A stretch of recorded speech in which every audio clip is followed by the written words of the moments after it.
আসসালামু আলাইকুম বন্ধুরা, কেমন আছেন সবাই? আশা করি সবাই ভালো আছেন।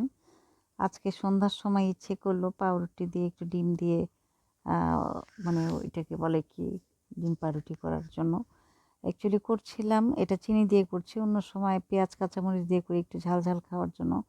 আজকে সময়টাও তেমনি ভালো লাগছিল না, মেয়ে করতে চাচ্ছিল না। অন্য সময় দেখা যায় কি যে ডিমটা ফেটে ডিমের চুবিয়ে যদি পাউরুটিটা দেওয়া হয়, অতিরিক্ত ডিম চলে যায়, দেখা যায় যে 2টা ডিম দিয়ে 2টা পাউরুটি হয়তো বা কিংবা 3 থেকে 4টা হবে, এর বেশি হয় না।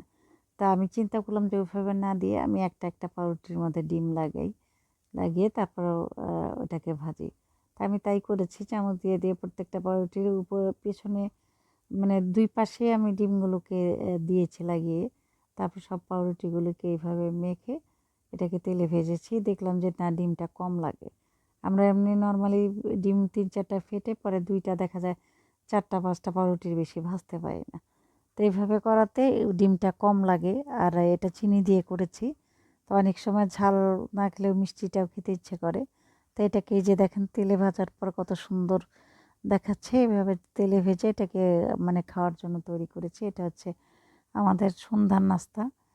তো আমার একটু ঠান্ডা ঠান্ডা লেগেছে, গলা বসে এসেছে। তো কি করা যাবে, শীতের দিন চলে আসছে, এখনও যদিও তেমন একটা শীত পড়েনি, তারপরেও মনে হচ্ছে যে গলা বসে যাচ্ছে। যদিও শীতের কাপড় চোপড় বের করে নিয়ে দিইনি গায়ে, এখনও আমরা কাঁথা গায়ে দিই, হয়তো বা ফ্যান চালানো বন্ধ করেছি, কিন্তু হালকা একটু কাঁথা গায়ে দিলে আমাদের শীতটা তেমন একটা লাগে না, তেমন একটা পড়েনি। তো নাস্তাটা কেমন হয়েছে বলবেন, যদি ভালো লেগে থাকে লাইক কমেন্ট শেয়ার করে পাশে থাকবেন, এবং আপনাদের সবাইকে দাওয়াত রইল আমার বাসায় এসে এই ডিম পাউরুটি খেয়ে যাবেন। আপনাদের সবার জন্য শুভকামনা রইল। ভালো থাকবেন সবাই, খোদা হাফেজ।